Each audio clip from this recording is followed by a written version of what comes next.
In the previous video, we talked about the anthropological approach, and we talked about 5 aspects of anthropology that we can use to help us better understand culture and worldview.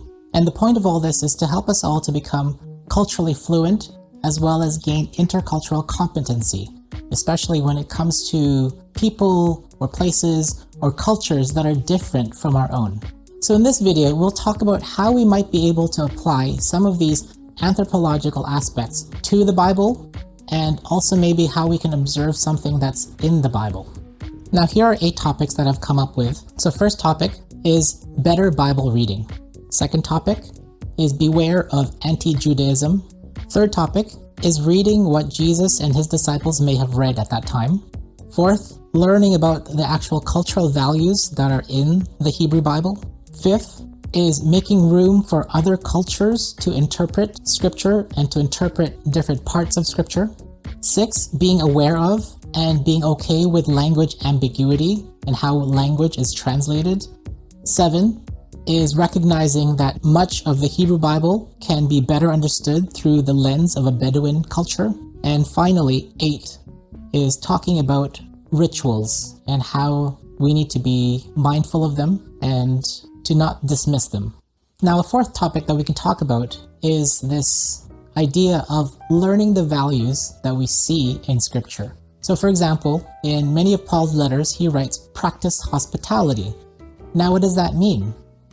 We might have an idea what it means from our own cultural context, but then if we look back into the Hebrew Bible, what does it look like? So if we look back to the book, to Genesis 18, we kind of get a better picture of what this could mean. Now, if you remember the story in Genesis 18, you have Abraham who's sitting under a tree in the oaks of Mamre, and he sees 3 strangers passing by. And so what Abraham does is he runs up to them and bows to them and invites them into his tent. And he washes their feet, and then he goes to Sarah and he asks her to knead some dough and make some bread. And then he goes to his herd, takes this nice juicy calf and gives it to his servant to cook. And then somehow, as we probably don't notice it, that in the next verse, he's feeding them. Now, if you notice that there's a time gap in between, and this time gap is important, and we kind of need to stop a little bit and rest upon how long that would have taken. Now, when we were in Guinea, West Africa, most of the women there would be cooking outdoors with their wood fire and their pots. And whenever they cooked meat, they cooked it for a really, really long time for the meat to be tender and tasty.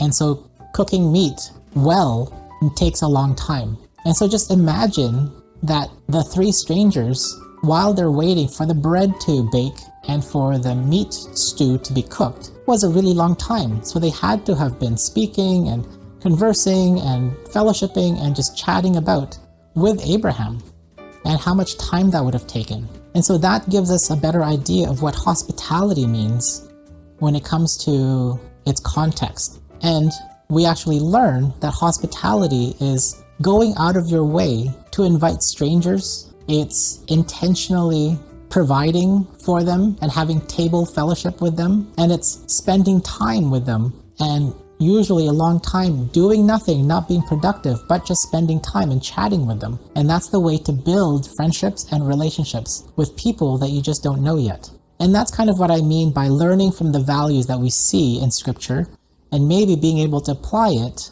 to our context, or maybe even allowing us to understand a different context.